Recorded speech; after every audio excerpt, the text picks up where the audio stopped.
আসসালামু আলাইকুম। আশা করি সকলে ভালো আছেন। আজকে আমরা কথা বলবো ফিক্সোলিন 400 ট্যাবলেট নিয়ে। এটা প্রস্তুতকারক বেক্সিমকো ফার্মাসিউটিক্যালস লিমিটেড। এটার জেনেরিক নাম ডক্সোভাইলিন 400 মিলিগ্রাম। এটা পার পিস ৳12 করে। এটা ১ বক্সে ৩০ টা ট্যাবলেট করে থাকে। ১ বক্সের দাম ৳৩৬০।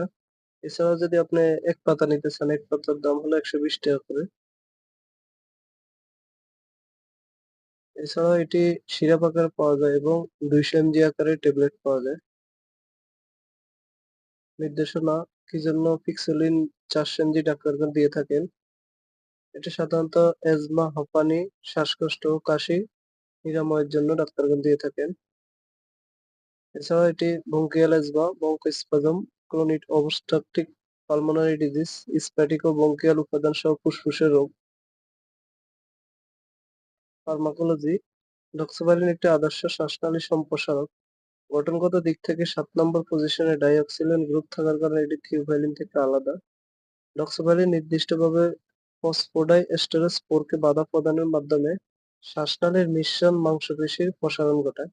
থিওফাইলিন থেকে আলাদা হওয়ার কারণে ডক্সোভাইলিন এডিনোসিন A1 এবং AT রিসেপ্টরের প্রতি আকর্ষণ অপেক্ষাকৃত কম, তাই এটি অনেক নিরাপদ। ডক্সোভাইলিন প্লাটিলেট অ্যাক্টিভেটিং ফ্যাক্টর PAFK এবং লিকোট্রিন উৎপাদনে বাধা প্রদান করে। মাত্রা ও সেবন বিধি ফিক্সোলিন 400 মিলিগ্রাম ডাক্তারগণ দৈনিক 2 বার দিয়ে থাকেন। সকাল একবার এবং রাত একবার। এছাড়াও চিকিৎসকের পরামর্শ অনুযায়ী সেব্য।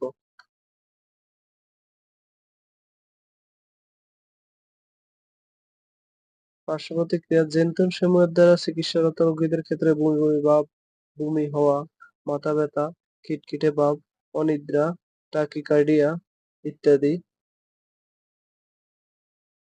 গর্ভাবস্থায়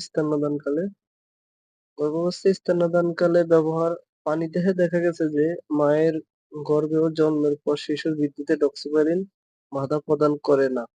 যেহেতু গর্ভকালীন সময়ে এ ব্যবহারের সীমিত অভিজ্ঞতা রয়েছে, শুধুমাত্র একান্ত প্রয়োজন হলে ডক্সোভাইলিন অথবা ফিক্সোলিন গর্ভবতী মহিলাদের দেওয়া যেতে পারে। স্তন্যদানকালীন সময়ে ফিক্সোলিন ওষুধ প্রতিনির্দেশিত। এছাড়াও গর্ভাবস্থায় স্তন্যদানকালে ফিক্সোলিন ৪০০ অবশ্যই ডাক্তারের পরামর্শ নিয়েই খেতে হবে। থেরাপিউটিক্যাল ক্লাস ব্রঙ্কোডাইলেটর মেথাইল জেনথিন ডেরিভেটিভস সংরক্ষণ, আলো তাপ থেকে দূরে রাখুন, শুষ্ক স্থানে রাখুন, শিশুদের নাগালের বাইরে রাখুন। এছাড়াও যেকোনো ওষুধ খাবার পূর্বে অবশ্যই রেজিস্টার্ড ডাক্তারের পরামর্শ নিয়েই খাবেন। ভিডিও দেখে কোনো ওষুধ খাবেন না। ধন্যবাদ।